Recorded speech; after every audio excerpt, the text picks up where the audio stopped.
asnjë prej vendimeve për balotazh nuk i morrim ne në Prishtinë. S'mund t'i marrën në qendër, për shembull për balotazhin e Klinës. Në Klinë kemi konë balotazh me Okër.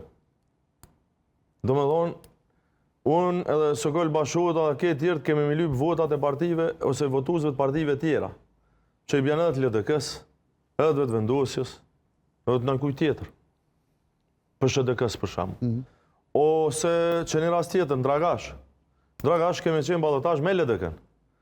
Ne kemi me kërku në balotazh votat edhe të Goranëve, Komitetit Goran, Boshnjak, të vetëvendosjes, të votuesve që kanë votu vetëvendosje në listën Guxo.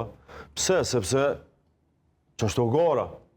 Dhe unë jam i bindën që aty ku s'kemi me qenë në balotazh, pavarësisht ta kanë me konë të LDK-s, ato OK-s, atë VV-s, ata kanë me i mundu me gjithë format komunikimit me elektoratin tonë për me amu shmenën me i mbështet në rundin e dytë. A ka me pas marrëveshje formale, nuk jam i gatshëm sot me fol, as me thonë, sepse për një me dallon komuna komunës. Po që s'ka në i farë kështu makro marrëveshje, zgjedhjet lokale janë ndryshe.